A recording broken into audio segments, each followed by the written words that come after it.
The snow fell in silence over the ruins of Stalingrad. It was February 2nd, 1943, and Colonel Werner Hoffmann stood in what remained of the German Sixth Army headquarters, a concrete bunker buried beneath 15 feet of frozen rubble.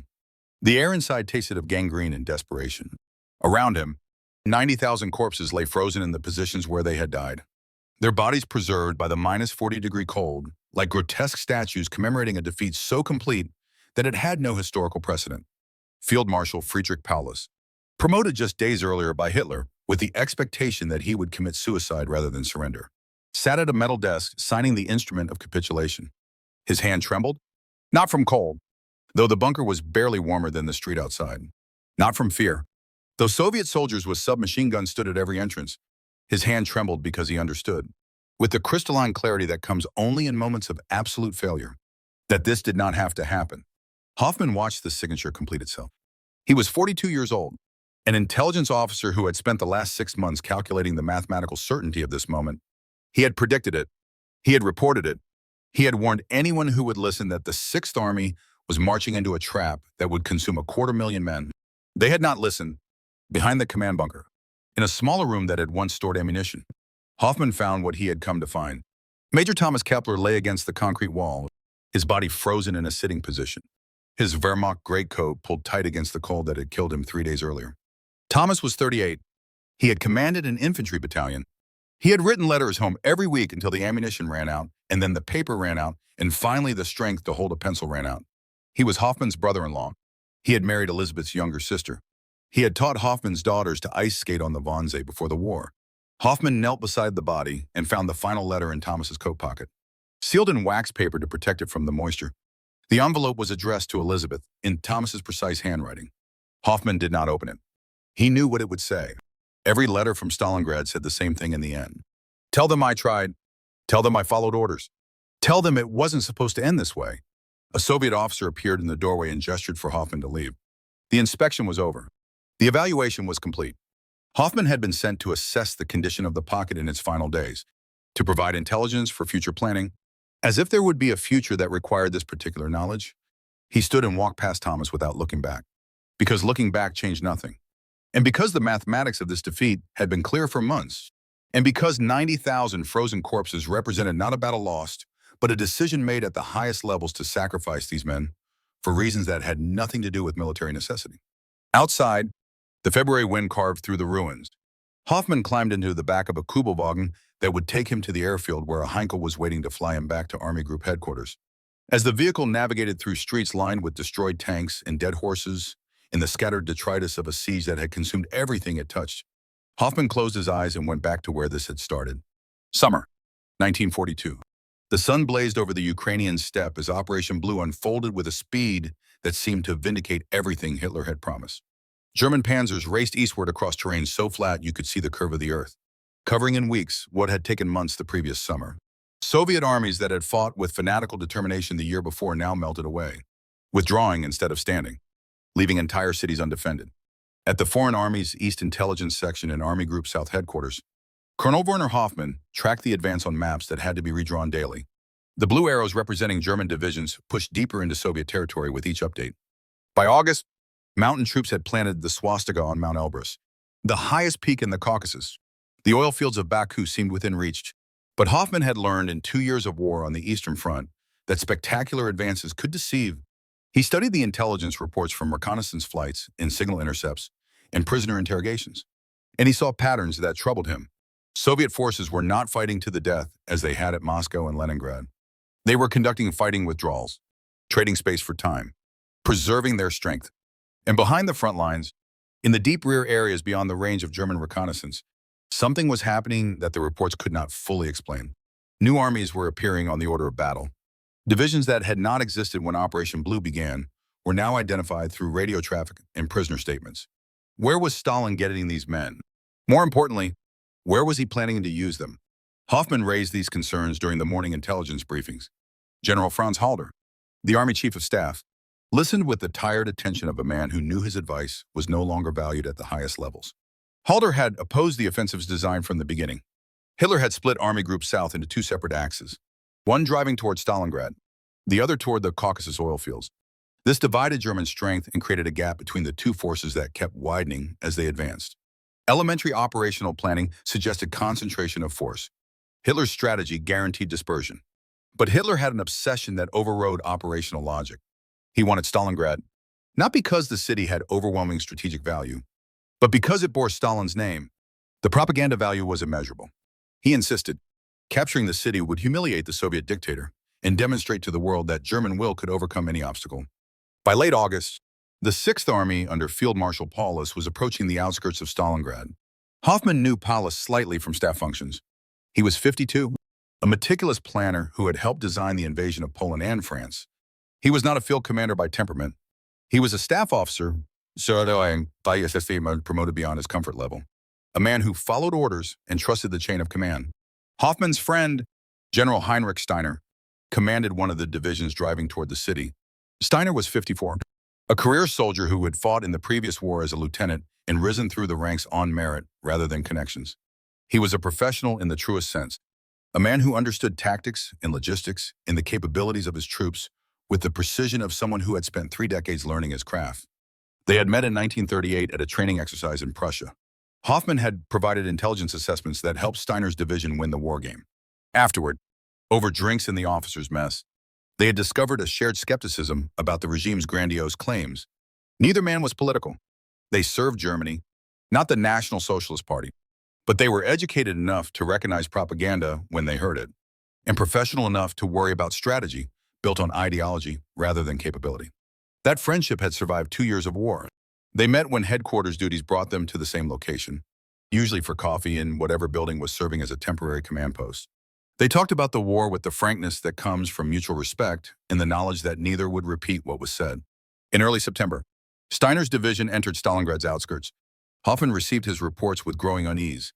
The fighting was unlike anything the Wehrmacht had encountered.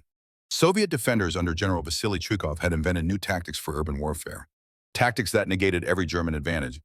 Instead of defending in depth, Zhukov kept his forces within grenade-throwing distance of the German lines. He called it hugging the enemy. This meant German artillery could not fire without hitting their own troops.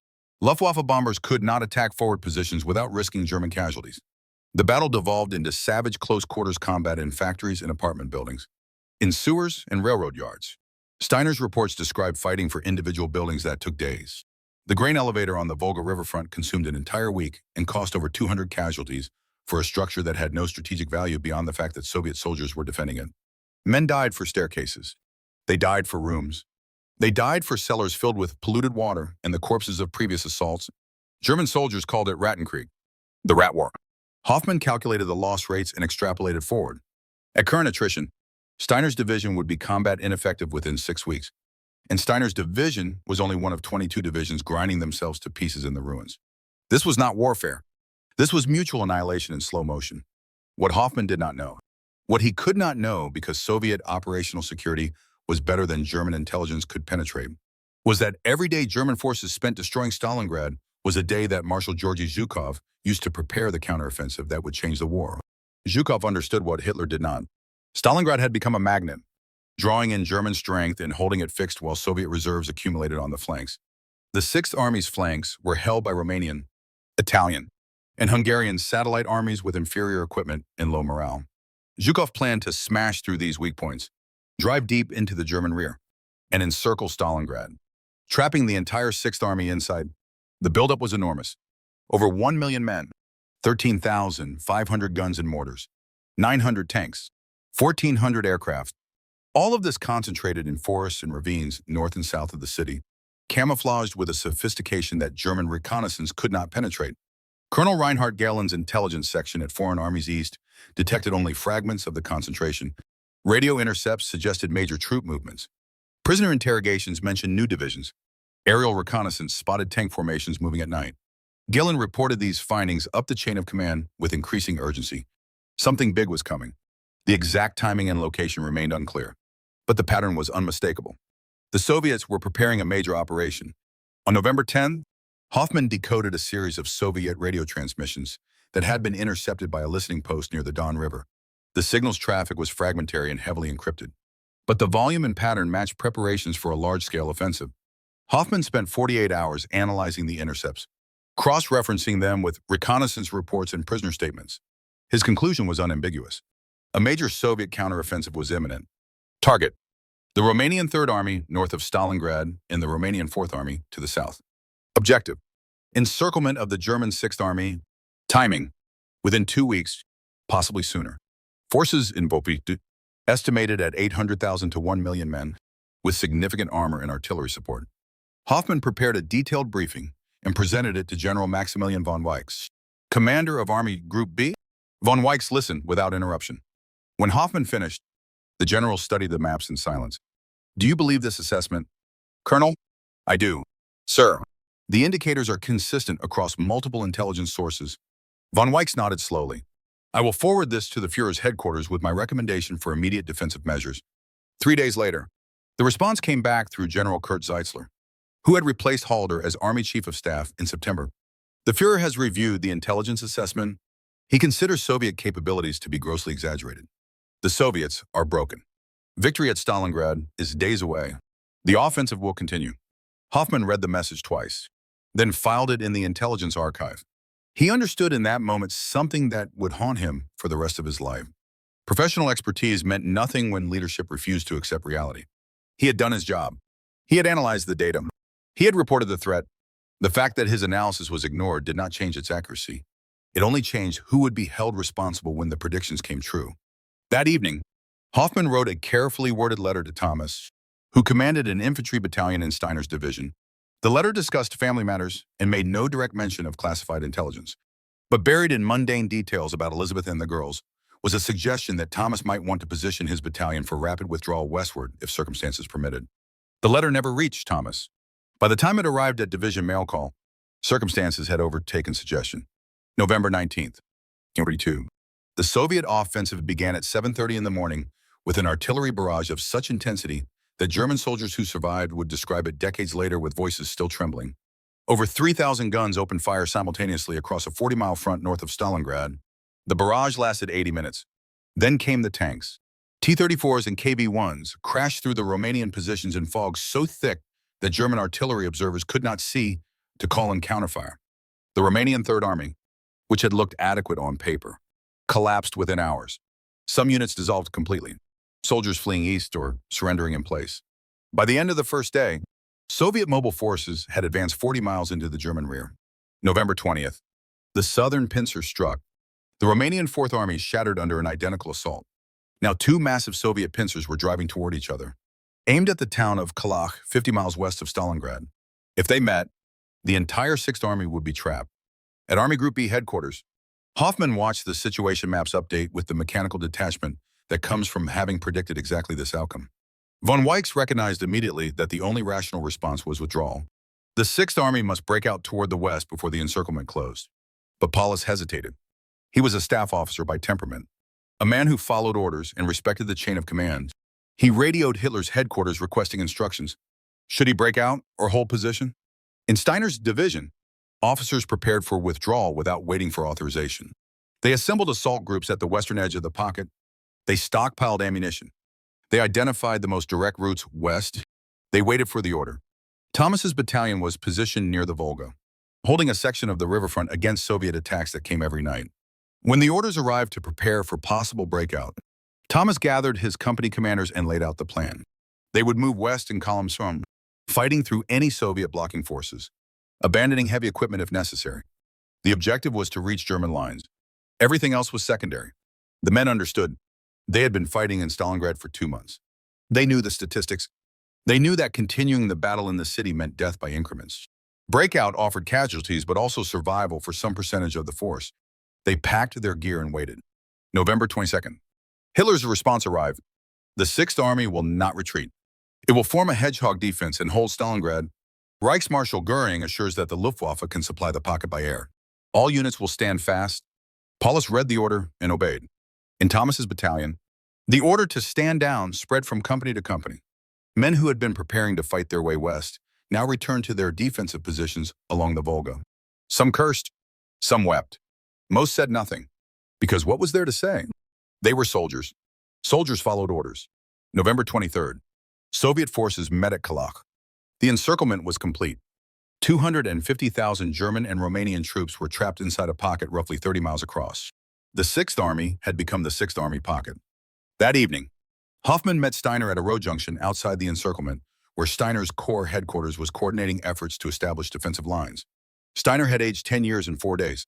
His face was gray with exhaustion and something deeper than exhaustion. They stood beside a Kubelwagen in the November cold and did not salute because formality seemed obscene. "Your intelligence was correct," Steiner said. His voice was flat. "They should have listened." Hoffmann said nothing. What response could encompass the magnitude of what had just happened? "My division is inside," Steiner continued. 8,000 men. Thomas's battalion is with them. "I know. Goering says the Luftwaffe can supply them." Hoffmann looked at his friend and saw that Steiner did not believe this any more than he did. The Luftwaffe had never supplied an encircled force of this size. Not in ideal conditions. Certainly not in Russian winter. The Sixth Army needed 700 tons of supplies per day to maintain combat effectiveness. The best the Luftwaffe had ever achieved was 300 tons per day to Demyansk. Under better weather and with shorter flight distances. The mathematics were simple. The Sixth Army would starve. How long? Steiner asked. Hoffmann calculated. 3 weeks on full rations. 6 weeks on reduced rations. After that, conditions deteriorate rapidly. 2 months maximum before combat capability reaches zero. Steiner nodded. He looked toward the east, toward the ruins of Stalingrad somewhere beyond the horizon where 8,000 of his men were digging into frozen ground and preparing to defend positions they could not hold against an enemy that would not stop attacking. "We're soldiers," Steiner said quietly. "We follow orders." Hoffmann felt something crack inside his chest. It was a small sound, like ice breaking on a pond. But once it started, it would not stop, even when the orders guaranteed death. Steiner turned to face him. "We took an oath to follow the Führer's commands, to defend Germany against her enemies. That oath doesn't have exceptions for when we disagree with strategy. This isn't strategy. This is a murder by command decision." The words hung in the frozen air between them. Steiner's face hardened. "Be careful, Werner. That's defeatism. Men have been shot for less. Men are being shot anyway. 250,000 of them. Over the next 2 months, because someone refused to authorize a withdrawal that could have saved most of them." Steiner stepped closer. His voice dropped to barely above a whisper. "What would you have me do? Disobey direct orders? Encourage my men to mutiny? I'm a general in the German Wehrmacht. I follow the chain of command. That's what professional soldiers do." Hoffmann met his friend's eyes and saw the gulf that had opened between them. It was not about tactics or intelligence assessments. It was about something more fundamental. They inhabited different moral universes now. Steiner believed that professional duty meant obedience regardless of outcome. Hoffmann was beginning to understand that professional duty might sometimes require disobedience precisely because of outcome. They stood in silence for a long moment. Then Steiner climbed back into his vehicle and drove toward his headquarters without another word. Hoffmann watched him go and understood that something in their friendship had broken, that would not be repaired by survival or time. The airlift began on November 25th. The Luftwaffe had assembled every available transport aircraft and promised to deliver the 700 tons per day that the Sixth Army required. Weather was poor. Soviet fighters had established air superiority over the pocket. The transport planes were slow, vulnerable targets. On the first day, the Luftwaffe delivered 30 tons. By December, the average was 94 tons per day, less than 15% of requirement. Inside the pocket, the Sixth Army began to starve. Rations were cut, then cut again. Horses were slaughtered for meat. When the horses were gone, men began to die. First the wounded, who had no reserves of strength, then the sick, then the merely unlucky. Field Marshal Erich von Manstein, arguably Germany's finest operational commander, assembled a relief force and launched Operation Winter Storm on December 12th. The plan was to drive northeast from Kotelnikovo with the 4th Panzer Army, smash through the Soviet outer encirclement, and open a corridor to Stalingrad. Hoffmann tracked the relief attempt with the careful attention of someone watching his own predictions play out in real time. He calculated that if the relief force reached within 20 miles, and if Paulus launched a simultaneous breakout from inside the pocket, there was approximately a 60% chance of linking up successfully. Casualties would be heavy. Heavy equipment would be lost. But a significant portion of the Sixth Army could be saved. The key variable was Paulus. He had to be willing to break out against Hitler's orders. The 4th Panzer Army, led by the elite 6th Panzer Division, punched through Soviet defenses and advanced nearly 60 miles in the first week. By December 19th, German tanks were within 30 miles of the pocket. Inside Stalingrad, Thomas's battalion heard the distant rumble of tank guns. Officers gathered their men and explained that relief was coming. Prepare for breakout. Check ammunition. Fill canteens. Be ready to move within 6 hours. The mood in Thomas's command post approached something like hope. For the first time in a month, survival seemed possible. Not guaranteed, not even likely, but possible. Thomas wrote a final letter to Elizabeth. He did not know if it would ever reach her. But he wrote it anyway because the alternative was to say nothing. And soldiers about to fight their way through an encirclement should be allowed to say goodbye. The letter was 3 pages long. It talked about the girls and how much he missed them. It talked about the house on the Wannsee and the ice skating and the summer picnics before the war. It talked about hope and duty and the obligation to try. The last paragraph said, "Tell Werner he was right. Tell him the intelligence was correct.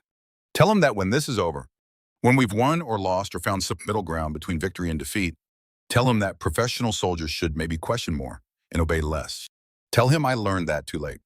Thomas sealed the letter in wax paper and put it in his coat pocket. Then he went to brief his company commanders on the breakout plan. That evening, December 9th, a radio message arrived from Führer headquarters via Army Group Don. Under no circumstances is the 6th Army to abandon Stalingrad. They must hold their positions and wait for the relief force to reach them. Goering's aircraft will sustain the pocket until relief arrives. Paulus read the order and obeyed. The breakout was canceled. Assault groups stood down. Thomas's battalion returned to defensive positions along the Volga. In the 4th Panzer Army, Manstein received word that Paulus would not break out. He understood immediately what this meant. His relief force had shot its bolt. Soviet reserves were arriving. In a few days, perhaps a week, he would be forced to withdraw or risk encirclement himself. He sent urgent messages to Hitler's headquarters. Authorize the breakout or the 6th Army is doomed. Hitler refused. The Luftwaffe will supply them. Hold fast. On December 23rd, Soviet forces counterattacked against Manstein's flanks. Within days, the 4th Panzer Army was in full retreat. The last chance to save the 6th Army had passed. Hoffmann prepared the casualty projections sitting alone in the intelligence section at 3 o'clock in the morning because night was when the numbers became unbearable. He calculated time until starvation reached critical levels. He calculated casualty rates from cold and disease. He calculated the tonnage deficit in the airlift multiplied by days remaining. Every calculation produced the same result. The 6th Army would cease to exist as a fighting force by the end of January. Approximately 40,000 men might be evacuated by air, mostly wounded. The rest would die or be captured. Of those captured, Soviet prison camps in winter would kill the majority within months. Final estimate, 230,000 dead. Minimum, all preventable. All the direct result of one decision on November 22nd to order men to stand fast instead of authorizing withdrawal.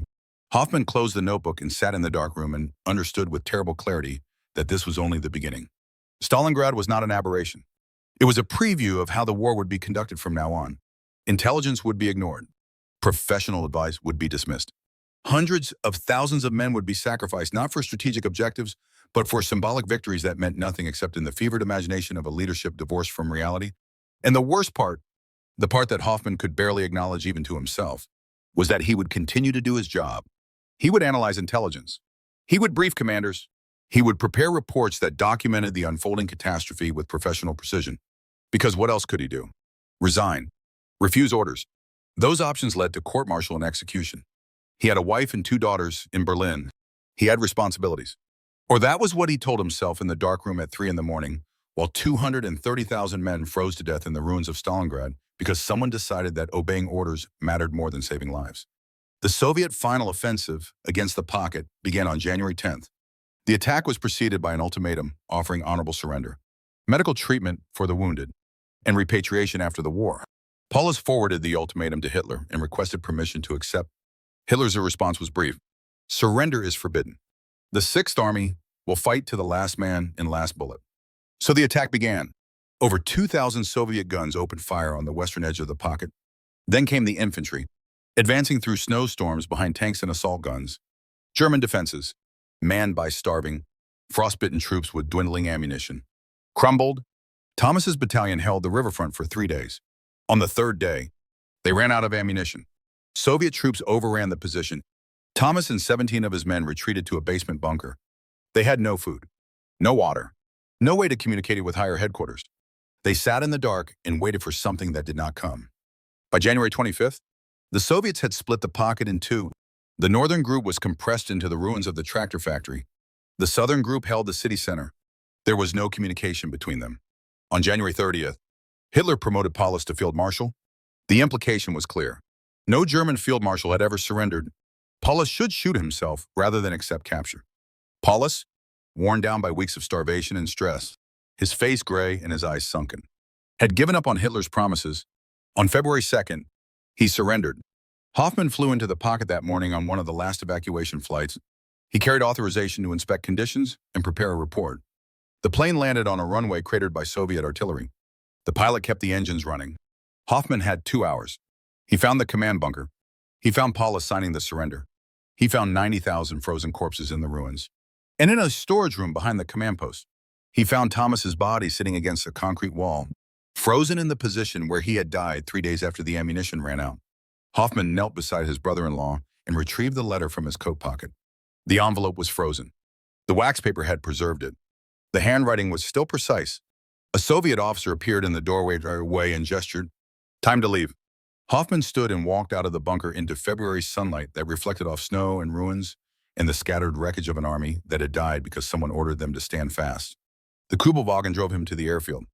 The Heinkel lifted off and climbed through thin clouds toward the west. Below, Stalingrad spread out like a wound in the earth, smoking and broken and littered with the evidence of decisions made far from the battlefield by men who would never see the consequences. Hoffmann held Thomas's letter in his hand and thought about mathematics. 250,000 men trapped.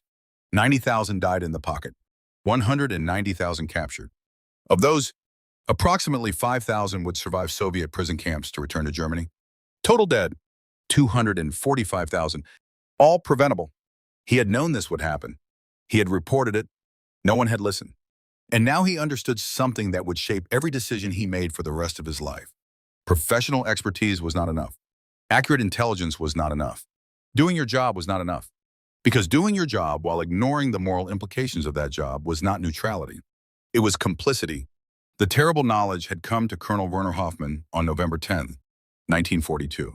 When he decoded Soviet radio intercepts and calculated that a catastrophe was imminent, he had done everything professional duty required. He had reported up the chain of command. He had documented his findings. He had tried to warn his friend's brother-in-law with a coded letter. None of it had mattered. And now 90,000 frozen corpses in Stalingrad and 155,000 dying slowly in Soviet camps stood as testament to the fact that professional competence, divorced from moral courage, was not enough to prevent atrocity. It was only enough to document it afterward with meticulous precision. The Heinkel banked west toward Army Group headquarters where Hoffmann would file his report and attend briefings and continue his work because the alternative was to refuse orders and face execution and abandon his family. Below, Stalingrad disappeared behind clouds. The terrible knowledge remained. March 43. The intelligence briefing room at Army Group South headquarters smelled of cigarette smoke and mimeograph chemicals. Spring rain drummed against the windows overlooking what remained of Kharkov, a city that had changed hands 4 times in 18 months and now belonged to Germany again. Though for how long, no one could say with confidence. Colonel Werner Hoffmann stood before a wall-sized map of the Eastern Front and prepared to deliver an assessment that would end any remaining illusions about how this war would conclude. He had been promoted after Stalingrad, though whether the promotion represented recognition of his analytical accuracy or an attempt to implicate him in the command structure's failures, he could not determine. Either way, he now held responsibility for strategic intelligence assessment across the entire southern sector. 15 officers filled the room. Major generals and lieutenant generals and 1 field marshal, men with decades of military service and decorations from 2 wars, men who understood tactics and logistics and the operational art of warfare with the precision that came from lifelong study. They were about to learn that none of that mattered anymore. Hoffmann began with production statistics. The numbers appeared on a slide projected against the white wall, black text on white background.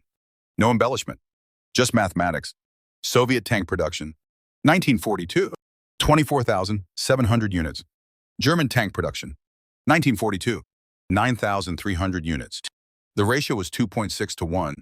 Hoffmann let that settle for a moment before advancing to the next slide. Soviet aircraft production, 1942, 21,800 combat aircraft. German aircraft production, 1942, 15,400 combat aircraft. Ratio, 1.4 to 1. Another slide. United States production, 1942, 47,800 aircraft, 10,800 tanks. And the Americans were just beginning their industrial mobilization. By 1944, those numbers would double, possibly triple. Hoffmann looked at the faces watching him. Some showed no expression. Others had begun to calculate, their eyes moving as they processed implications. General Georg Thomas has provided an economic assessment. Hoffmann continued. His voice was steady. 2 years ago, General Thomas calculated that Germany needed either a quick victory or access to Soviet resources to sustain a long war of attrition. We have achieved neither.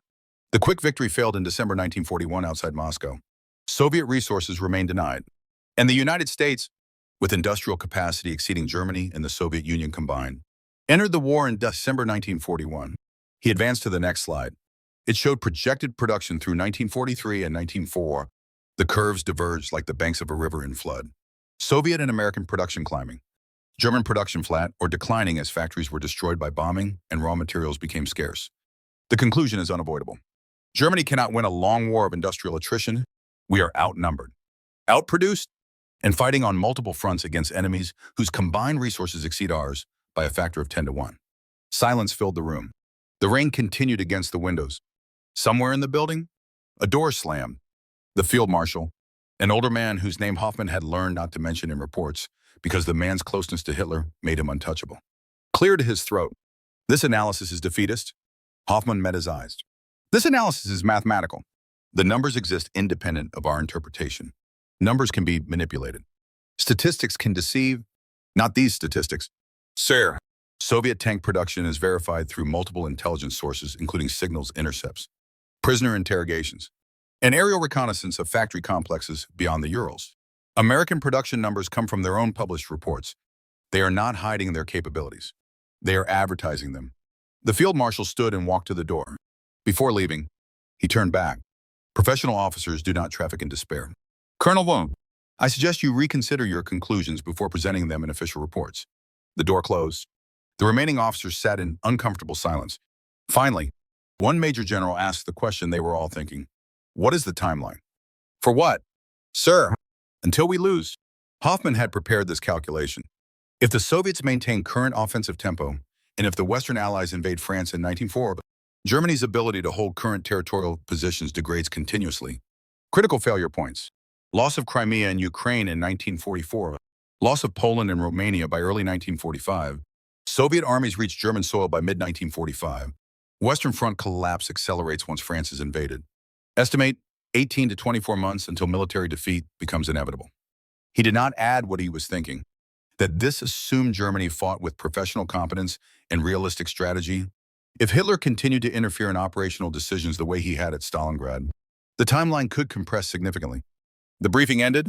Officers filed out without speaking. Hoffmann gathered his notes and walked to his office. A small room on the second floor with a window overlooking the rail yards, where supply trains arrived daily with diminishing loads. That evening, he wrote a letter to Elizabeth in Berlin. He did not mention the briefing or the production statistics or his conclusion that the war was lost. Letters were censored. Such content would result in immediate arrest. Instead, he wrote about mundane things. He asked about the girl's schooling. He mentioned that spring was arriving early this year. He suggested, carefully, that she might consider visiting her cousin in Bavaria for an extended stay. The cousin's estate was far from any strategic targets. The bombing was unlikely to reach that far south, between the lines. If she read carefully, Elizabeth would understand that he was telling her to leave Berlin. 3 weeks later, a reply arrived. She and the girls would visit Bavaria in early summer. They would stay as long as necessary. She did not mention how long necessary might be. She did not need to. They had been married to 16 years. They understood each other's silences. May 1943. General Heinrich Steiner's promotion to Corps Command came through in April, a recognition of his performance during the winter retreats. He now controlled 3 divisions, approximately 35,000 men, tasked with holding a 60-mile sector of front line west of Kursk. Hoffmann met him in a cafe that had somehow survived the fighting. A small establishment on a side street in Kharkov, where the owner still served real coffee if you knew to ask. They sat at a corner table away from other patrons and spoke in voices that would not carry. Steiner looked older. The winter had carved lines around his eyes and mouth that made him appear 10 years past his 54s. But his posture remained rigid, his uniform immaculate, his bearing that of a professional soldier who maintained standards regardless of circumstances. They discussed the spring mud and the challenges of supply and the eternal problem of reinforcements that never arrived in sufficient numbers. Then Steiner asked the question that was really the reason for this meeting. You briefed production statistics last month. I heard about it through channels. Hoffmann sipped his coffee. It was bitter and weak. I briefed what the intelligence showed. And what does the intelligence show? That we cannot win a long war. Steiner's expression did not change. He had already known this. Every educated officer knew it. The question was what you did with the knowledge. So what do we do? Hoffmann asked. We fight until ordered to stop. That's what soldiers do. Even if fighting accomplishes nothing except to delay defeat and multiply casualties. Steiner set down his cup. Its weight against the saucer made a small sound in the quiet cafe. Werner, we are professional officers in the Wehrmacht. We took an oath, not to victory, not to success, to obedience, to the lawful execution of orders from our chain of command. That oath does not have an exception clause for when we calculate that continuing is futile. What about an exception for when continuing is immoral? The word hung between them like a physical presence. Steiner's jaw tightened. Careful. I am being careful. I am speaking only to you, in a cafe where no one can hear us, about a question that every thinking officer in this army is asking himself. And what question is that? Whether professional duty requires us to continue killing and dying for a cause that is already lost. Whether obedience to orders absolves us of responsibility for the consequences of those orders. Whether there comes a point when following orders becomes participation in something we know is wrong. Steiner leaned forward. His voice dropped to barely above a whisper. You are describing mutiny. You are describing treason. You are describing the kind of thinking that gets men hanged from meat hooks in Gestapo basements. I am describing a moral calculation that we are all making whether we admit it or not. I have made no such calculation. I serve Germany. I follow orders. When the war ends, however it ends, I will surrender my sword to whoever demands it and accept whatever judgment comes. But while I wear this uniform, I will do my duty as a soldier, even if your duty requires you to waste lives for objectives you know are unattainable. Steiner stood.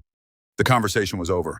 He placed money on the table for his coffee and looked down at Hoffmann with something approaching pity. You always were too clever. Werner, too analytical. The Army needs intelligence officers like you, but it also needs soldiers who understand that not every decision requires analysis. Sometimes you simply obey because that is what soldiers do. I suggest you remember which type of officer you are supposed to be. He walked out. Hoffmann sat alone in the cafe and finished his bitter coffee and understood that whatever friendship had existed between them was now compromised by a fundamental disagreement about what duty meant. Outside, spring rain began to fall again. June 1843. Operation Citadel existed on paper as a masterpiece of operational planning. Two massive panzer armies would strike the Kursk salient from north and south, meet behind the city, and trap perhaps 500,000 Soviet troops inside. It would be the greatest encirclement battle since 1941, a demonstration that the Wehrmacht could still achieve decisive victory. Hoffmann was assigned to the intelligence assessment team. He spent 6 weeks analyzing Soviet defensive preparations and understood within days that Citadel was doomed. The Soviets knew the attack was coming. They had 5 months to prepare while Hitler delayed the offensive, waiting for new Tiger and Panther tanks. In those 5 months, they had created defensive zones extending over 100 miles deep. They had laid 500,000 mines. They had positioned artillery in carefully planned killing zones. They had built anti-tank ditches and bunker complexes and firing positions that would channel German armor into pre-sighted fields of fire. Hoffmann's assessment concluded that even if the attack achieved tactical surprise, which was unlikely, and even if the new German tanks performed as advertised, which was uncertain, the offensive would stall within days against defenses too deep to penetrate. Success probability, less than 15%. He presented this assessment at a planning conference in early May. General Heinz Guderian, the father of German panzer warfare, supported the conclusion. He told Hitler directly, the attack will cost us heavily in men and equipment. We will achieve nothing. Hitler's response was telling. He said the very thought of the offensive made his stomach turn over. Guderian asked the obvious question. Then why do it at all? Because we need a victory. Because German prestige must be restored. Because the world must see that Germany can still attack, can still win. None of these were military reasons. They were emotional reasons. Political reasons. The kind of reasoning that began with the conclusion and worked backward to justify it. The offensive was scheduled for early July. Every week of delay allowed the Soviets to strengthen their defenses. By the time the attack finally began on July 5th, the Soviet defensive system had reached a level of sophistication that the Germans could not overcome with the forces available. In the north, General Model's 9th Army attacked with 300,000 men and 900 tanks. They crashed into Soviet defenses and were swallowed. After 1 week, Model had advanced 6 miles. He needed to advance 60 miles to close the pocket. The northern pincer had failed. In the south, Manstein's forces did better initially. They had stronger armored units, including the elite 2nd SS Panzer Corps, with nearly 600 tanks. By July 12th, they had penetrated 30 miles and were approaching the town of Prokhorovka. Hoffmann tracked the battle from Army Group South headquarters. The reports came in hourly. Initial successes, heavy casualties, steady advance, Soviet reserves appearing, progress slowing. On July 12th, the largest tank battle in history occurred on open ground southwest of Prokhorovka. Approximately 600 German tanks and assault guns engaged over 800 Soviet tanks. The battle lasted all day in swirling dust and smoke, with visibility sometimes measured in meters. Soviet commanders, knowing they were outmatched in armor and firepower, ordered their T-34s to charge straight into the German formations at maximum speed. This closed the range to point blank and negated the Tiger tank's advantages. The battlefield became a swirling melee of burning vehicles and explosions, and men dying in metal boxes that had become crematoriums. When the dust settled and the surviving tanks withdrew, the Soviets had lost 300 to 400 tanks. The Germans had lost perhaps 70. By traditional metrics, it was a German tactical victory. But strategically, it meant nothing. The 2nd SS Panzer Corps had been stopped. It would not advance further. The southern pincer would not reach its objective. And that same day, July 12th, the Soviets launched a massive counteroffensive against the Ural salient north of Kursk. Now the Germans faced not just a stalled offensive, but a potential breakthrough in their own lines. July 13th, Hitler summoned his field marshals to headquarters in East Prussia. He canceled Operation Citadel. The Anglo-Americans had landed in Sicily on July 10th. Forces were needed in Italy. The offensive was over. Manstein protested. His troops were on the verge of breakthrough. Give him one more week, and he would close the pocket. Hitler refused. Citadel was finished. Hoffmann prepared the after-action assessment. The conclusion was stark. Operation Citadel had demonstrated that Germany could no longer achieve operational-level victories on the Eastern Front. The Wehrmacht in 1943 could win tactical engagements. It possessed superior equipment and better trained personnel, and officers who understood mobile warfare at a level the Soviets were still learning. But none of that mattered at the operational scale. The Soviets had learned to defend in depth. They had massive reserves. They could absorb German attacks and then counterattack with fresh forces. And they had production capacity that allowed them to replace losses faster than Germany could inflict them. The mathematics were brutal. Germany could win 10 Prokhorovkas, and it would not change the strategic balance. The Soviets could afford to lose 3 tanks for every 1 German tank destroyed. Germany could not afford to lose even 1 tank for 3 Soviet tanks destroyed because Germany was running out of tanks and fuel and trained crews. After Kursk, there would be no more German offensives. From July 1943 onward, the Wehrmacht would fight a defensive war, trading space for time, hoping for some miracle that would allow Germany to negotiate an acceptable peace before Soviet armies reached Berlin. That miracle was not coming. Hoffmann understood this. Guderian understood this. Manstein understood this. Most of the senior commanders understood this. And they kept fighting, August through November 1943. The Soviet counteroffensive after Kursk was devastating in scope and execution. The Red Army that attacked in August 1943 was not the same force that had barely survived in 1941. It had grown to approximately 6 million men in frontline combat units, supported by 4 million more in reserves and rear services. They had mastered operational art, the ability to coordinate multi-front operations, sustain offensives over long distances, and achieve breakthrough without losing momentum. And they had artillery. At Kursk, Soviet gun density had exceeded 150 artillery pieces per mile of front in key sectors. When that firepower was unleashed in the counteroffensive, German defensive positions simply disintegrated. Hoffmann tracked the Soviet advances on maps that had to be updated daily as cities fell. Orel liberated in August, Belgorod in August, Smolensk in September. The Soviets crossed the Dnieper River in October at multiple points, overwhelming the so-called impregnable defensive barrier in weeks. Kiev fell in November. The rate of advance was accelerating. Between November 1943 and June 1944, the Red Army would advance approximately 400 miles from the Dnieper to the borders of Poland and Romania. At current tempo, they would reach German pre-war borders by late 1944, and there was nothing the Wehrmacht could do to stop them. Only slow them, trade casualties for time, make every mile costly, hope that eventually the Soviets would exhaust themselves or the Western Allies would recognize that Soviet Russia represented a greater threat than Germany. It was a strategy built on wishful thinking and desperation. In the Mediterranean, the situation was equally dire. The Africa Corps had surrendered in Tunisia in May, losing another 250,000 Axis troops. Sicily fell in August after a brief campaign. British and Canadian forces invaded the Italian mainland on September 3rd. Italy surrendered on September 8th. though German forces quickly occupied much of the country and established defensive lines. And over Germany itself, the cities burned. The British Bomber Command had begun area bombing in 1942, but the campaign intensified dramatically in 1943. Hamburg, in late July. Operation Gomorrah created the first artificial firestorm, killing over 40,000 civilians in a single night.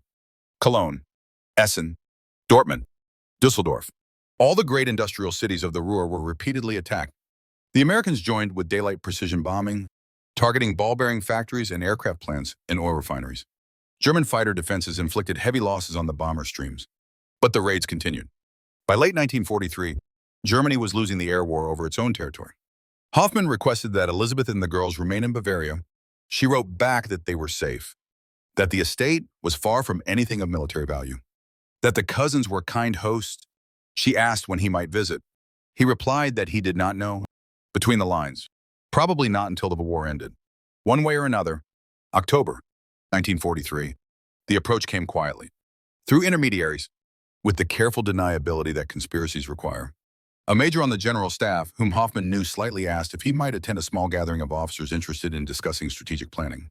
The invitation was coded. Strategic planning meant something other than maps and logistics. The gathering took place in a Berlin apartment during one of Hoffmann's rare visits to the capital. 6 officers were present, none above the rank of colonel. They spoke carefully at first, testing each other with oblique comments about the war's direction. Gradually, the conversation became more direct. Germany could not win. This was accepted as foundational truth. The question was what to do about it. One option was to continue fighting until total defeat.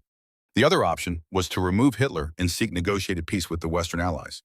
The conspiracy was not new. There had been attempts to kill Hitler dating back to 1938. All had failed due to luck or inadequate planning or last-minute changes in Hitler's schedule. But the conspirators persisted because they believed, with varying degrees of realism, that Germany without Hitler might avoid the worst outcomes of total defeat.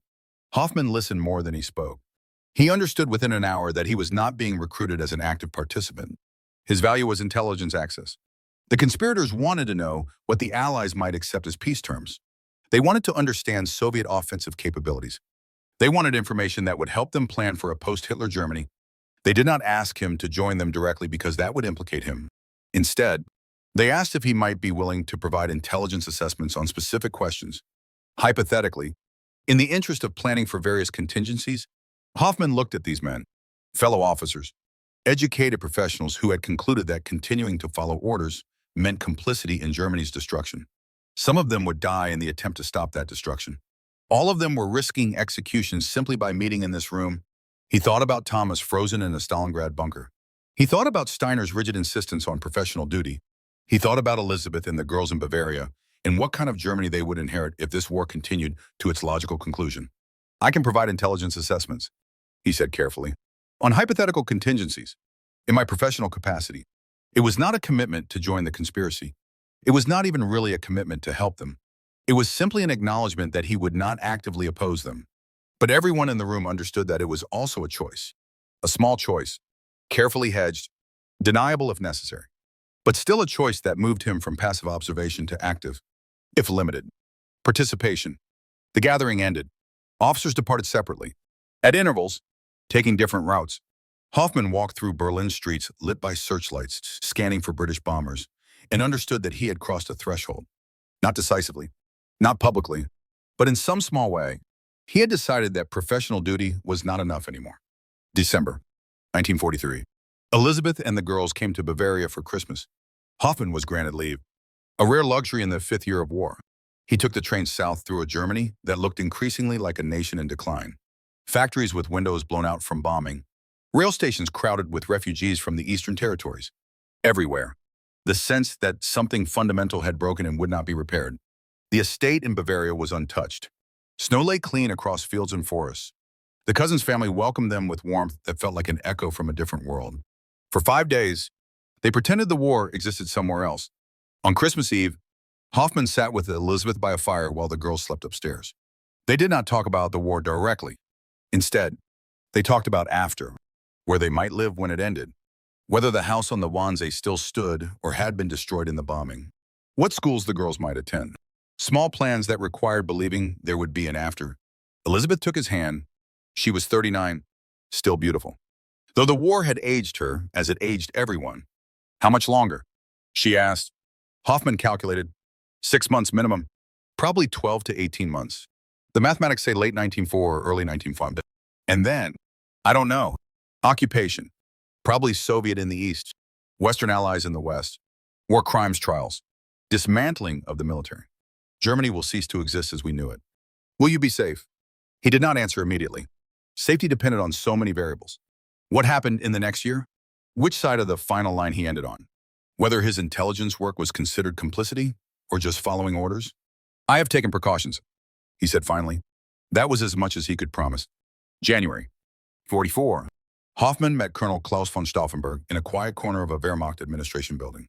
Stauffenberg was 36, an aristocrat who had been severely wounded in North Africa and now served in the replacement army headquarters. He had access to Hitler during military briefings. He was committed to removing Hitler, and he wanted to understand what peace terms the Allies might accept. Hoffmann had prepared an intelligence summary. He laid out the key finding first. The Casablanca Conference in January 1943 had produced a declaration that the Allies would accept only unconditional surrender from the Axis powers. Stauffenberg studied the document. But surely they would distinguish between Germany under Hitler and Germany after Hitler. Hoffmann shook his head. Intelligence from multiple sources suggests otherwise. The Allies have concluded that negotiated peace is what allowed Germany to rearm after the last war. They will not make that mistake again. Whether Hitler is in power or not, Germany will be occupied and disarmed. So removing Hitler accomplishes nothing strategically. It accomplishes everything morally. And it might prevent the worst excesses. Total destruction of German cities. Soviet occupation of all German territory. Mass starvation. Killing Hitler will not save Germany from defeat, but it might save Germany from annihilation. Stauffenberg nodded slowly. Then we proceed anyway. Not because we will get favorable peace terms, but because it is the right thing to do. Hoffmann found himself respecting this man he barely knew. Stauffenberg was not deluded about outcomes. He understood that removing Hitler would not change the strategic situation. He was proceeding anyway because some actions were required by moral necessity rather than tactical advantage. That understanding, that willingness to act despite knowing it would not change the ultimate result, was something Hoffmann had not fully possessed. He had calculated probabilities and maintained professional distance, and convinced himself that providing intelligence to conspirators was sufficient contribution. Looking at Stauffenberg, he understood it was not sufficient, but he also understood that he was not prepared to do more. He had a wife and daughters. He had responsibilities. And he had already gone further than most officers would risk. It was both true and insufficient. The kind of truth that allowed you to sleep at night while knowing you had not done enough. June 1944. Two catastrophes struck simultaneously. On June 6, the Western Allies landed in Normandy. Over 150,000 troops crossed the English Channel in the largest amphibious invasion in history. German defenders, spread thin and hampered by Hitler's refusal to release panzer reserves, could not contain the beachhead. 17 days later, on June 23rd, the Soviets launched Operation Bagration, the third anniversary of the German invasion. The target was Army Group Center in Belarus. Over 2 million Soviet troops supported by 5,700 tanks attacked along a 400-mile front. The German defenders numbered about 800,000 men with 900 tanks. Hitler had refused to authorize strategic withdrawal to shorter, more defensible lines. Every inch of ground must be held. The result was catastrophic. Within 1 week, Soviet forces had torn open the German front and begun encircling major formations. The 3rd Panzer Army was destroyed. The 4th Army was encircled near Minsk. The 9th Army was shattered. Hoffmann tracked Bagration from Army Group South headquarters with growing horror. He had provided intelligence warnings. Soviet buildup had been detected. The concentration of forces was too large to miss. Warnings had been issued 2 weeks before the offensive began. Hitler had dismissed the warnings. The Soviets were incapable of launching a major offensive so soon after their spring campaigns. The intelligence was exaggerated.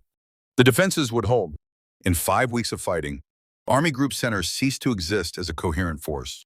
The Germans lost approximately 400,000 men killed, wounded, or captured, and over 2,000 tanks and assault guns. It was a defeat larger than Stalingrad, though less famous because there was no dramatic siege or surrender, just the complete disintegration of an entire army group. The psychological impact on the German officer corps was profound. Bagration demonstrated that the Red Army could now execute complex multi-front operations more effectively than the Wehrmacht. Soviet mobile forces had advanced nearly 400 miles in 5 weeks, liberating Belarus and reaching the borders of East Prussia. German territory itself was now under threat, and the speed of the collapse showed that the Wehrmacht, so long considered the most professional army in the world, had been surpassed. Hoffmann prepared the assessment knowing no one wanted to read it. Army Group Center destroyed. Normandy beachhead, expanding. Italy stalemated but Allied pressure constant. Strategic reserves exhausted. Production declining due to bombing. Oil supplies critical. Transportation network breaking down. Timeline to defeat, 6 to 12 months. He filed the report and understood that it would be ignored, just as his Stalingrad warnings had been ignored, just as his Kursk assessment had been ignored. The pattern was established. Intelligence would document the catastrophe. Command would ignore the documentation. The catastrophe would occur. And everyone involved would continue doing their jobs, because that was what professional soldiers did. July 20th, 1940. Hoffmann was in Berlin for a planning conference when he heard the explosion. Not literally. He was 15 miles from the Wolf's Lair in East Prussia, where the bomb detonated at 12:82 in the afternoon. But he heard about it within hours through the military communication network. Stauffenberg had placed a briefcase containing a bomb under the conference table, where Hitler was conducting a military briefing. Then he had left the room on a pretext. The bomb had exploded. 4 men were killed. Hitler survived with minor injuries. Protected by the heavy oak table and the fact that the bomb had been moved slightly farther from him by another officer who found it in the way. In Berlin, the conspirators activated Operation Valkyrie. Communications went out announcing that Hitler was dead and that the army was assuming control to prevent an SS coup. Army units seized government buildings. SS officers were arrested. Hoffmann monitored the situation from a military communications center. For several hours, it appeared the coup might succeed. The machinery was in motion. Key positions were secured. If Hitler was actually dead, if the SS did not rally, if the Wehrmacht held firm, Germany might have a different government by nightfall. Then reports came from East Prussia. Hitler was alive. He had spoken on the radio. The Valkyrie orders were countermanded by pro-Hitler officers. By midnight, the coup had collapsed. Stauffenberg was shot that evening in the courtyard of the Bendler block. Over the following weeks and months, the Gestapo arrested approximately 7,000 people connected to the plot. Nearly 5,000 were executed after show trials.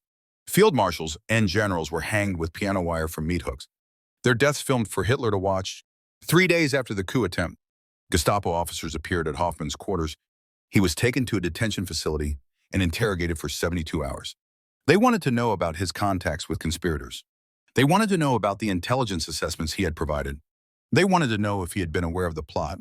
Hoffmann told them what he had prepared to say. He had met various officers in the course of his duties. He had provided intelligence assessments on military questions. He had not been aware of any coup planning. His work was strictly professional and apolitical. They did not believe him. They also could not prove anything. His contacts with conspirators had been carefully maintained. No written records. No witnesses who could testify without implicating themselves. After 3 days, they released him with a warning. He was being watched. Any hint of defeatism or disloyalty would result in immediate arrest. Steiner was also interrogated. He commanded a corps on the Eastern Front, far from Berlin, but the Gestapo reached everywhere. His interrogation lasted longer because his name had appeared on a list of officers the conspirators hoped to recruit. He was demoted to division command and transferred to the Western Front. The purge was designed to terrorize the officer corps into absolute obedience. It succeeded. After July 20th, any thought of internal resistance to Hitler evaporated. The SS now monitored the military at every level. Speaking openly about Germany's dire situation meant death. August 1944. Hoffmann visited Steiner before his departure to France. They met in a forest clearing near the Eastern Front, away from headquarters, away from anyone who might overhear. It had rained that morning and the trees dripped water with a sound like clocks counting down. Steiner looked worse than he had in May. The interrogation had left marks. Not physical, but something in his eyes had changed. The certainty was gone. The absolute confidence in professional duty had developed cracks. They did not waste time on pleasantries. Your friends tried to kill Hitler, Steiner said. It was not quite an accusation, more an observation. They were not my friends. I provided intelligence assessments, nothing more. The Gestapo thinks otherwise. The Gestapo suspects everyone, but they released me. No evidence. Steiner looked at him for a long moment. Were you part of it? Hoffmann had prepared this answer too. If I had been part of it, I would not tell you, because telling you would implicate you, and because you would feel obligated to report me. So whether I was or was not involved, my answer must be the same. I was not involved. The logic was sound. It was also an admission of sorts. Steiner understood this. It's over now, Steiner said. The last chance for an internal solution. Now we fight until they make us stop. We're fighting for nothing. Heinrich, you know that. I know you know that. Everyone with any intelligence knows that. The war is lost.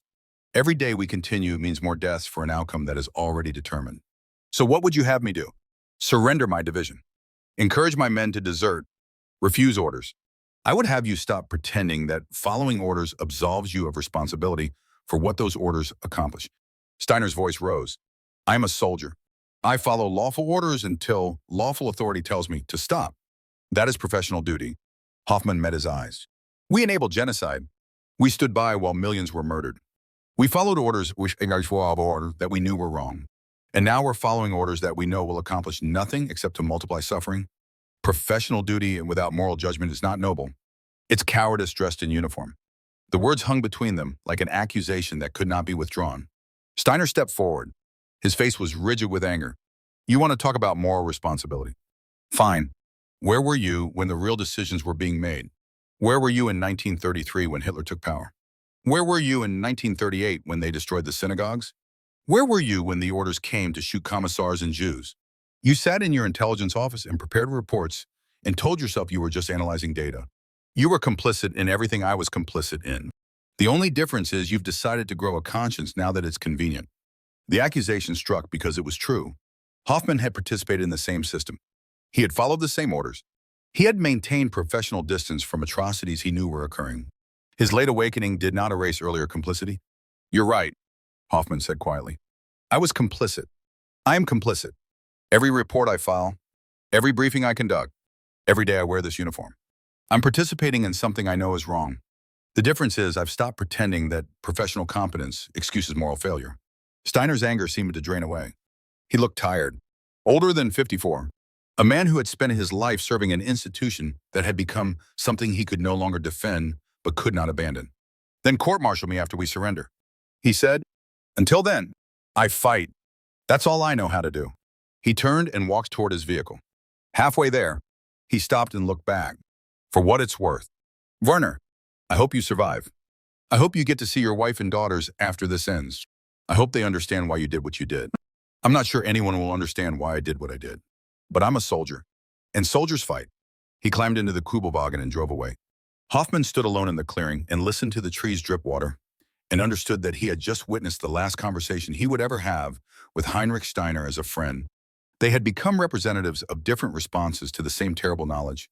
Steiner would fight until the end because that was what his understanding of duty required.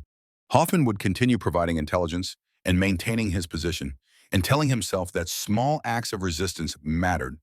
Neither response was adequate. Neither would prevent the catastrophe now unfolding. Both men knew it, and both men would carry that knowledge to whatever end awaited them. September 1904. The situation maps told the story with brutal clarity. In the West, Allied forces had broken out of Normandy and were racing across France. Paris liberated in August, Brussels in September. By October, they would reach the German border. In the East, Soviet armies had entered Poland and Romania. East Prussia was under threat. The Wehrmacht was being compressed from both sides with no strategic reserves and no realistic hope of stabilizing either front. Hoffmann prepared casualty projections for the final phase of the war. The mathematics were straightforward. German armed forces currently numbered approximately 7 million men. They were losing territory at an accelerating rate. They were outnumbered on both fronts. Production could not replace losses. Timeline to military collapse. 3 to 6 months. Projected casualties in that period. Minimum 2 million German military deaths. Possibly 3 million. Civilian casualties from bombing, ground combat, and Soviet revenge would add another 2 million minimum. Total, 4 to 5 million deaths in the final 6 months of a war that was already lost. And there was nothing he could do to stop it. No intelligence assessment would change strategy. No warning would be heeded.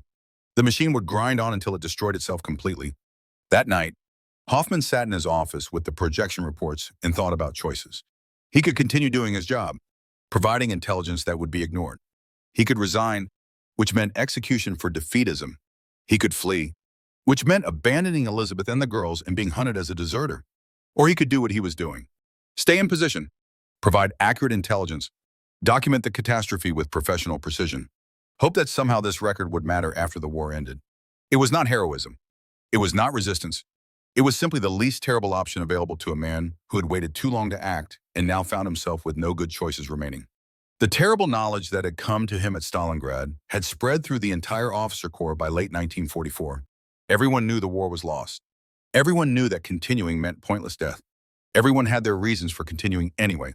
Fear, duty, habit, hope that somehow the situation would change, belief that their oath meant something even when serving leaders who had betrayed every value that oath supposedly represented. Hoffmann understood all those reasons. He felt them himself, and he understood that none of them were sufficient justification for what they were doing. But knowing that and acting on it were different things. And by the time you understood the difference, it was usually too late to matter. Outside, the September night was dark. Somewhere in that darkness, Heinrich Steiner was leading his division in France. Somewhere in that darkness, Soviet armies were preparing their final offensives. Somewhere in that darkness, 4 to 5 million people were moving toward deaths that had already been mathematically determined. And in a small office in Army Group headquarters, Colonel Werner Hoffmann prepared another intelligence report that would document the disaster with professional precision while changing nothing about its outcome. October 1944. The reports came in fragments at first, isolated incidents that intelligence officers tried to verify through multiple sources before including in official assessments. A village in East Prussia where Soviet troops had killed every civilian. Another village where women of all ages had been raped systematically. A third where German prisoners were executed after surrender. By late October, the pattern was undeniable. The Red Army had entered German soil, and what followed was an orgy of revenge that confirmed every nightmare the Wehrmacht had spent 3 years dreading. The town of Nemmersdorf in East Prussia had been briefly occupied by Soviet forces before a German counterattack retook it. What they found destroyed any remaining illusions about what Soviet occupation would mean. 72 women and girls murdered. The youngest was 8. Many had been raped before being killed. Civilian men were shot or beaten to death. Some were crucified on barn doors. The brutality was methodical and total. Nazi propaganda had spent years warning Germans about what would happen if the Soviets won. Posters showed Asiatic hordes destroying civilization. Radio broadcasts described Bolshevik barbarism. Most educated Germans had dismissed this as exaggeration designed to motivate resistance. The reports from East Prussia proved it was not exaggeration. If anything, the propaganda had understated what Soviet revenge would entail. Hoffmann thought about Elizabeth and the girls safe in Bavaria. The Western Allies would reach Bavaria first. The Americans would not do this. But millions of Germans in the Eastern territories had no such protection. They faced the Red Army with full knowledge of what was coming. The terrible irony was inescapable. This was what German forces had done to Soviet civilians for 3 years. The Einsatzgruppen killings, the mass starvations, the deportations and murders and systematic destruction of entire populations. Now it was coming back, returned with the fury of people who had suffered beyond endurance and would show no mercy. The Wehrmacht had participated in or facilitated crimes so enormous that Soviet revenge, however terrible, was the predictable result. This did not make the revenge moral. It made it inevitable. November 1940. Hitler ordered preparation of a massive counteroffensive in the West. The plan was to drive through the Ardennes forest, cross the Meuse River, and capture Antwerp, splitting British and American forces. If successful, it might force the Western Allies to negotiate. At minimum, it would demonstrate that Germany could still attack. The operation was codenamed Watch on the Rhine. It would become known to the Ally as the Battle of the Bulge. Hoffmann was assigned to provide intelligence assessment on Allied dispositions and response capabilities. He spent 3 weeks analyzing the plan and understood within days that it was based on wishful thinking rather than operational reality. The offensive required surprise, rapid advance, and capture of fuel depots along the route because German forces had insufficient fuel to sustain the operation. It assumed Allied forces would not react quickly. It assumed weather would remain poor enough to ground Allied aircraft. It assumed logistics that were already strained could support a major offensive. Every assumption was optimistic. Most were unlikely. Several were impossible. Hoffmann prepared his assessment with careful language. The operation had low probability of achieving strategic objectives. Allied forces in the Ardennes were weak, but could be reinforced rapidly. Weather patterns suggested clearing was likely within days. Fuel availability was a critical path dependency with high failure risk. His conclusion? The offensive would achieve initial surprise and create a salient in Allied lines. Then it would stall as fuel ran out and Allied air power intervened. German casualties would be heavy. Strategic reserves would be consumed. The offensive would accomplish nothing except to accelerate defeat by removing forces needed to defend Germany itself.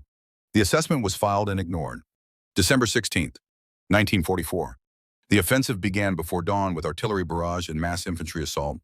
The Americans, thinly spread across the Ardennes sector, were caught off guard. German forces achieved breakthrough in multiple locations. Panzers raced westward through snow and fog.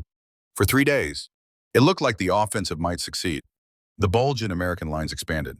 Key road junctions were threatened. American forces fell back in confusion. Then the weather cleared. December 23rd. Allied aircraft filled the skies. Fighter bombers strafed German columns. Heavy bombers destroyed supply routes. The Luftwaffe, reduced to a fraction of its former strength, could not contest control of the air. And on the ground, American forces held. The 101st Airborne at Bastogne refused to surrender despite being surrounded. Other units established defensive lines. Reinforcements arrived. The German advance stalled, then stopped, then began to retreat. By early January, the bulge was eliminated. The offensive had failed.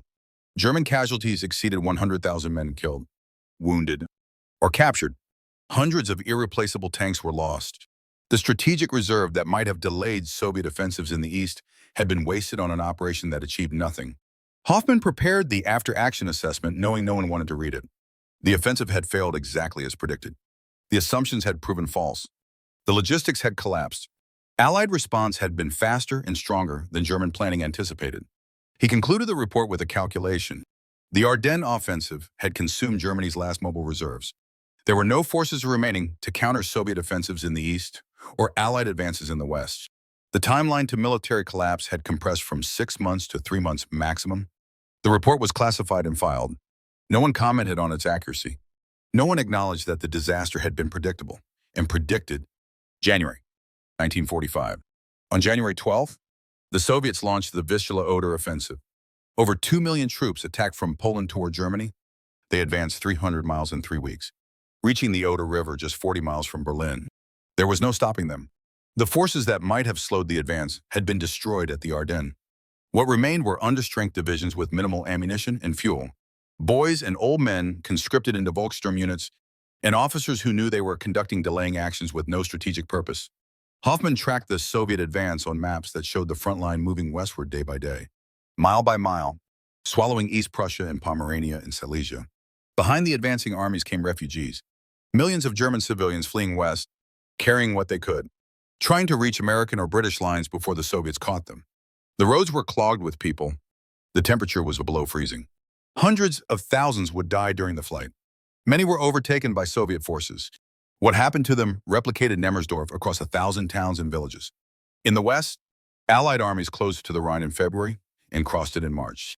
They faced determined resistance in places, but the outcome was never in doubt. By April, both Allied and Soviet forces were deep inside Germany, systematically destroying what remained of German military power.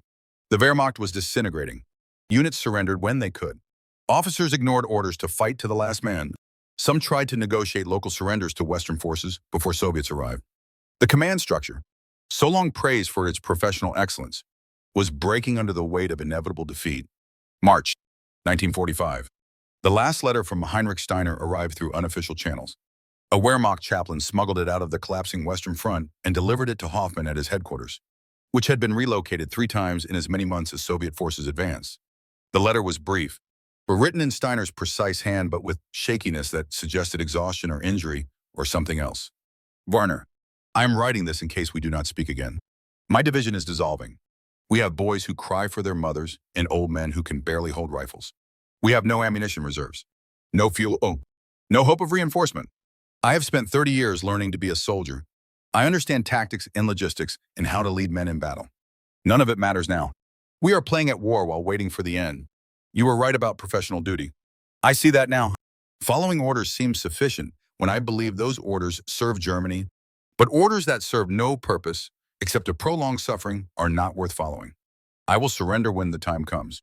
Not because I am a coward, but because my duty is to my men now, not to orders from people who have already lost this war but refuse to acknowledge it. If you survive, tell my wife I tried. Tell her that professional duty was not enough, and I learned that too late. Heinrich. The letter was not signed with rank or unit. It was simply a communication between 2 men who had been friends before the war tore that friendship apart. Hoffmann read it twice, then filed it with his personal papers. He did not respond because he did not know where Steiner's division was, and by the time a letter might reach him, the war would likely be over. April 1945. Berlin was surrounded. Hitler was in his bunker refusing to acknowledge reality. The government was non-functional. What remained of the Wehrmacht was conducting last stands that accomplished nothing except to add names to casualty lists that no one was maintaining anymore. On April 20th, Hoffmann received a report through informal channels. General Heinrich Steiner's division had surrendered to American forces near the Elbe River 3 days earlier. Steiner had ordered his men to lay down their weapons and had personally delivered the surrender to an American colonel. That same day, April 20th, Steiner had been found dead in his quarters, a single gunshot wound. His service pistol beside him. A brief note. The note reached Hoffmann through the chaplain who had delivered the earlier letter. It was addressed to Steiner's wife, but the chaplain thought Hoffmann should see it first. I followed orders professionally. It was not enough. I see that now. Werner tried to tell me. I did not listen. Forgive me. The note was signed and dated April 20th, 1945. Hitler's birthday. Whether that was intentional symbolism or coincidence, Hoffmann would never know. He sat alone in his office and tried to process what he was feeling. Grief for a friend lost. Anger at waste. Recognition that Steiner had reached the same conclusion Hoffmann had reached months earlier, but had chosen a different response. Steiner could not live with what he had enabled, so he had ended it in the only way that made sense to him. Hoffmann would live with it. He would carry the burden of survival and memory. April 30th, 1945. Adolf Hitler committed suicide in his Berlin bunker. Admiral Karl Dönitz became head of state and attempted to negotiate partial surrender, offering to capitulate to Western allies while continuing to fight the Soviets. The allies refused. Surrender would be total and simultaneous on all fronts. May 7th, 1945. General Alfred Jodl signed the instrument of unconditional surrender at Supreme Allied Headquarters in Reims, France. The war in Europe was over. Hoffmann was present as part of the German delegation. He watched Jodl sign the document with mechanical precision. A professional soldier completing his final official duty. There was no drama. No defiant speeches, just signatures on paper and the acknowledgement that Germany had been defeated totally. Afterward, in a holding area where German officers waited to be processed as prisoners, Hoffmann sat alone and calculated final statistics.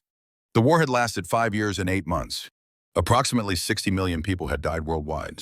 German military casualties exceeded 5 million. German civilian casualties approached 2 million. The Holocaust had murdered 6 million Jews and millions of others the regime considered undesirable. The last year of the war, from summer 1944 to May 1945, had accounted for approximately 3 million German military casualties and 2 million German civilian deaths. More Germans had died in the final year than in any previous year of the war. All of it preventable.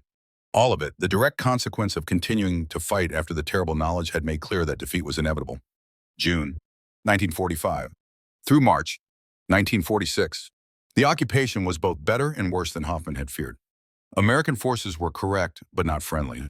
They were processing millions of German prisoners, sorting Wehrmacht from SS, identifying war criminals, beginning the vast machinery of occupation and denazification. Hoffmann was held in a prisoner camp near Frankfurt. His intelligence background made him valuable. Allied interrogators wanted information about Soviet capabilities, about German intelligence methods, about the decision-making process that had prolonged the war. He answered their questions honestly. He provided details on Soviet order of battle and German intelligence failures and the command structure that had enabled Hitler's catastrophic interference in military operations. In November 1945, he received word that Elizabeth and the girls had survived the war. They were still at the estate in Bavaria. Now in the American occupation zone, they were safe. They had enough food. They asked when he might be released. He did not know. His case was complicated by his intelligence role and his marginal connection to the July 20 plot. The Americans suspected he knew more than he was telling. They were not wrong. But what he knew implicated both living and dead. And he had learned from Stalingrad that some knowledge was worth protecting, even at personal cost. In March 1946, he was informed that he would be called to testify at the Nuremberg trials. Not as a defendant, as a witness. The prosecution wanted his testimony about Wehrmacht intelligence operations and the decision-making process that had continued the war after military defeat became inevitable. November 1946. The courtroom was surreal. German officers who months earlier had commanded armies now sat in the dock facing charges of crimes against humanity. American, British, French, and Soviet prosecutors presented evidence of atrocities so enormous that the human mind struggled to comprehend the scale. Hoffmann was called to testify about intelligence assessments and command decisions. He was sworn in and took his place at the witness stand. The prosecutor was American, methodical and precise. He established Hoffmann's credentials as an intelligence officer and then asked the key question, Colonel Hoffmann, when did German military leadership know that the war was lost? Hoffmann answered without hesitation. By February 1943, at the latest, after the Stalingrad encirclement and the production statistics that demonstrated Germany could not win a war of industrial attrition, any competent analysis showed that defeat was mathematically inevitable.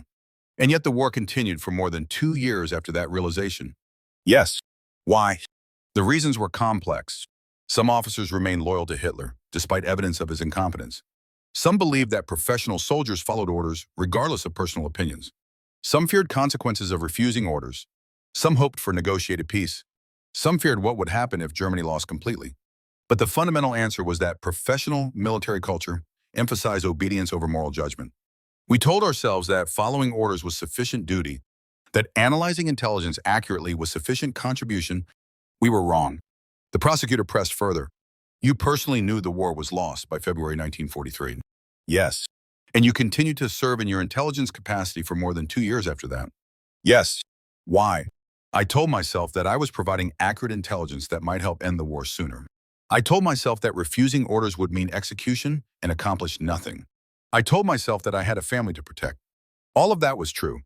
But the deeper truth is that I was afraid of consequences, afraid of responsibility. I did the minimum necessary to tell myself I was resisting while maintaining the maximum safety for myself. Every death after February 1943 is partly on my hands. I knew continuing was futile. I continued anyway. May 1947. Hoffmann was released on a warm spring morning that felt like emerging from a tomb. 2 years as a prisoner had aged him in ways that went beyond the gray in his hair or the lines around his eyes. He had lost 20 pounds. His uniform returned to him for the journey home, hung loose on his frame. He took a train to Bavaria through a Germany that bore scars deeper than rubble and reconstruction. Cities were being rebuilt, but something fundamental had been broken that concrete and steel could not repair. The estate appeared through morning mist like a memory made solid. Elizabeth was waiting at the gate. She was 44 now, her hair streaked with gray, her face marked by years of worry. They stood looking at each other for a long moment before embracing. No words seemed adequate to bridge 2 years of separation and all that those years contained. Anna was 17, Sophie 15. They had grown into young women while he was gone. They greeted him with careful formality, as if uncertain how to approach a father who had become a stranger. That evening, after the girls had gone to bed, Elizabeth and Hoffmann sat in the parlor. The silence between them was comfortable. The silence of people who had shared 16 years of marriage and understood that not everything required words. How bad was it? She asked finally. The testimony. No, all of it. Hoffmann looked at his hands. They were the hands of a man who had spent 2 years doing nothing while the world was remade. Worse than I can explain. Better than I deserved. Elizabeth took his hand. You are here. That is what matters. Is it? He looked at her. I enabled a catastrophe. I knew the war was lost, and I continued serving the machinery that prolonged it.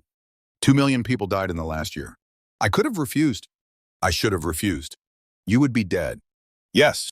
And perhaps that would have been the more moral choice. She squeezed his hand harder. Do not say that. Do not ever say that. Your daughters need their father. I need my husband. Whatever you did or did not do, you are here. And that matters. Does it? What good is survival if it comes at the cost of complicity? Then make it mean something. You survived. Use that survival to ensure it does not happen again. Tell people what you learned. Teach the next generation. Make your survival count for something beyond guilt. June 1947. Hoffmann took the train north to visit the Stalingrad Memorial that had been erected in a cemetery outside Berlin. The memorial was simple, a stone wall inscribed with names. Thousands of names. He found Thomas Kepler's name in the third row from the bottom.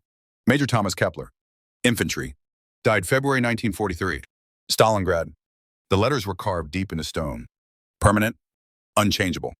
Hoffmann stood before the name and removed the letter from his pocket. He had carried it for 4 years. Through interrogations and imprisonment and testimony, the envelope was worn, the wax paper yellowed, but Thomas's handwriting remained legible.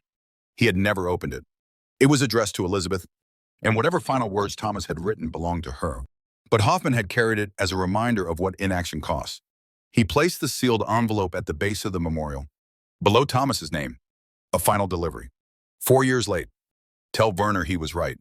Thomas had written in his last letter, tell him that professional soldiers should maybe question more and obey less. Tell him I learned that too late. Hoffmann knelt in the grass and spoke to a name carved in stone. I learned too late as well. We all did, but I survived. And you did not. and I will carry that for the rest of my life. He stayed at the memorial until the sun began to set, then walked back to the station. On the train south, he thought about what Elizabeth had said. Make your survival mean something. He did not know if that was possible, but he knew he had to try. July 20th, 1947, the second anniversary of the bomb that failed. Hoffmann received a message that Heinrich Steiner's widow wished to see him. She lived in a suburb of Hamburg, in a building that had somehow survived the firebombing. The apartment was small but neat, decorated with photographs of Steiner in uniform at various stages of his career. Lieutenant in the First War, captain in the interwar years, general commanding a corps. A professional soldier's life documented in black and white. Frau Steiner was 53, her hair completely gray, her face marked by loss that went beyond widowhood. She served coffee in the parlor and they sat in uncomfortable silence until she spoke. The chaplain gave me Heinrich's letter, the one he left before he died. Hoffmann nodded. It reached me as well. She looked at him with eyes that had wept themselves dry months ago. He wrote another letter that day. To you. This one was sealed in an envelope. She handed it to him. The envelope was standard military issue, addressed in Steiner's precise handwriting. Colonel Werner Hoffmann. Personal. Hoffmann opened it carefully. The letter inside was a single page. Werner, by the time you read this, I will have done what I should have done months ago. I cannot live with what I enabled. Not the strategic failures, not the tactical defeats, but the moment I knew we were wrong and continued anyway. You remember our coffee in Kharkov, May 1943. You showed me the production numbers. I calculated the same conclusion you did. We could not win, and I told you that soldiers follow orders regardless. I believed that then. I was wrong. There was a specific moment when I should have refused, October 1943. After Kiev fell, I received orders to execute a scorched earth withdrawal, burn villages, destroy food supplies, drive civilians from their homes into winter cold. I knew these orders would kill thousands of non-combatants. I knew the military necessity was questionable. I knew it was wrong. I followed the orders anyway, because that is what professional soldiers do, except it is not what moral human beings do. You tried to tell me that professional duty included moral judgment. I did not listen. I told myself that obedience was sufficient. I was wrong. And every person who died in that withdrawal, every child who froze, every family that starved, died because I followed orders I knew were immoral. I cannot undo that. I cannot make it right. All I can do is ensure I do not continue enabling evil. By the time you read this, I will have stopped. I do not ask for forgiveness. I ask only that you remember, professional competence without moral courage is not neutral. It is participation. Learn from my failure. Teach others. Ensure the next generation of soldiers understands that some orders must be refused, whatever the cost. Your friend, who learned too late. Heinrich. Hoffmann read the letter twice. His hands trembled slightly. Frau Steiner watched him with quiet intensity. He was a good man, she said. He tried to do his duty as he understood it. And when he realized his understanding was wrong, he could not live with what he had done. Hoffmann folded the letter carefully. He was a better man than I am. I understood the same things he did. I made the same calculations. And I survived by doing less than I should have while telling myself I was doing enough. She shook her head. You survived. Heinrich did not. I do not know which required more courage, but I know that survival means you can teach what he learned. You can make his death mean something beyond waste. That evening, Hoffmann returned to Bavaria. He sat with Elizabeth in the parlor as darkness fell and showed her Steiner's letter. She read it in silence, then set it down carefully. What will you do? She asked. I do not know. I am a colonel without an army, in a country that no longer exists, carrying knowledge that should have led to action years ago. What can I do? Tell people, teach, write, ensure that Heinrich's question is answered by the next generation. Some orders must be refused. Professional soldiers must know when duty requires disobedience. He looked at his wife.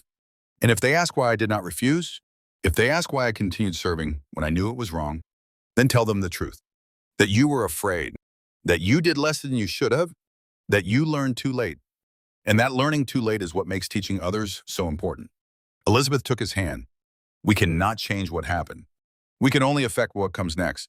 Make your survival mean something. Werner, for Thomas, for Heinrich, for all of them. August. On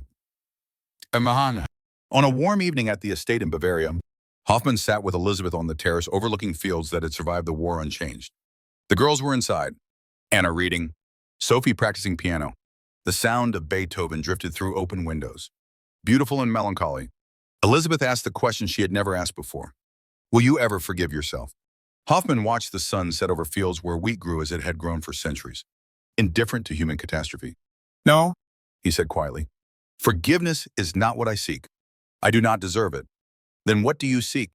To ensure others understand what we learn, that professional military skill is not enough. That following orders is not sufficient duty. That there comes a moment when moral courage must override institutional obedience. Steiner understood that at the end. I understood it too late to matter. The question is whether the next generation will understand it in time. She was quiet for a long moment. And if they ask you what you would do differently, everything? I would refuse orders after Stalingrad. I would join the July 20 conspirators openly instead of helping marginally. I would accept court-martial, execution, whatever consequence, because I know now what I did not fully understand then. Obeying immoral orders, even professionally, makes you responsible for their results. Doing your job well while ignoring the moral context of that job is not neutrality. It is participation. And how many young officers will have your courage if they know it leads to execution? That is the question. Is it not?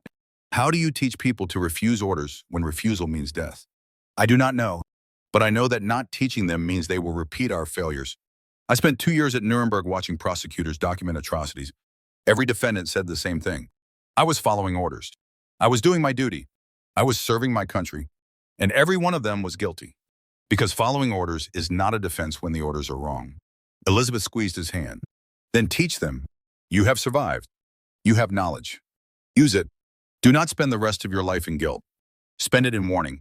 Make them understand what you learned, so they do not have to learn it the same way. Hoffmann looked at his wife. This woman who had survived bombing and occupation and 2 years of uncertainty, who had kept their daughter safe and their family intact while he was imprisoned, who was now telling him that survival came with obligation rather than shame.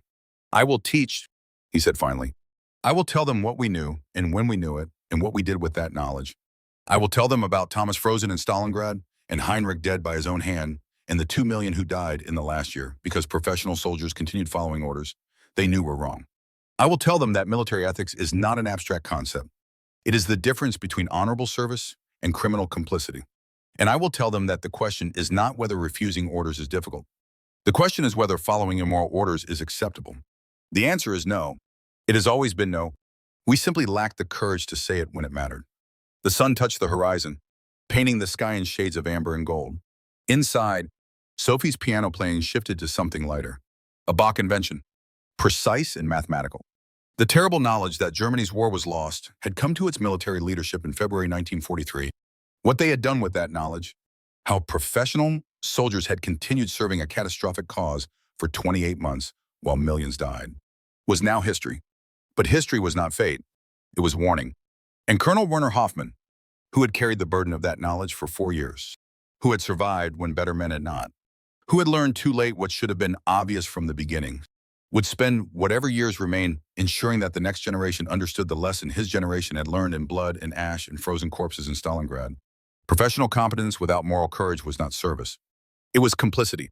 And the terrible knowledge that should have led to refusal had instead led to obedience. That was the crime. That was the lesson. That was what he would teach until his last breath. In the hope that somewhere, somehow, the next time professional soldiers faced immoral orders, they would have the courage that his generation lacked. To refuse, to resist, to accept whatever consequence came from standing against evil rather than serving it competently. That was the only redemption available. Not forgiveness, not absolution, but the possibility that others might learn what he learned too late. He held Elizabeth's hand and watched the sun set and carried his burden into whatever future remained. Colonel Werner Hoffmann taught military ethics at a German war college from 1949 until his retirement in 1975. He never wrote memoirs. He never sought publicity. He simply taught young officers one lesson, repeated in different ways for 26 years. Some orders must be refused, whatever the cost. When students asked what he would have done differently, he answered honestly, everything. He would have refused earlier, risked more, chosen moral courage over professional safety. The question, he told them, is not whether refusing orders is dangerous. The question is whether following immoral orders is acceptable. It is not. It never was. We simply lacked the courage to say so when it mattered. He died in 1982. At age 80, his last words to Elizabeth were not about forgiveness or redemption. They were about a responsibility he hoped he had fulfilled. Tell them to question, he whispered. Tell them to refuse when refusal is right. Tell them that following orders is never sufficient excuse. She promised she would. The terrible knowledge had come to Germany's generals in 1943. They had known the war was lost. They had continued fighting anyway. And millions had died because professional competence without moral courage is not service. It is complicity. That was the lesson. That was the warning. That was what Werner Hoffmann spent the rest of his life teaching, in the hope that the next generation would have the courage his generation lacked. Some orders must be refused. That is the burden of moral service. That is the price of honor. That is what it means to be a soldier who serves humanity rather than merely following commands. The question remains for every generation: when should soldiers refuse orders? The answer remains unchanged. When following those orders makes them complicit in evil. That was true in 1943. It remains true today. It will remain true tomorrow. The terrible knowledge demands terrible courage. May those who come after find it sooner than those who came before.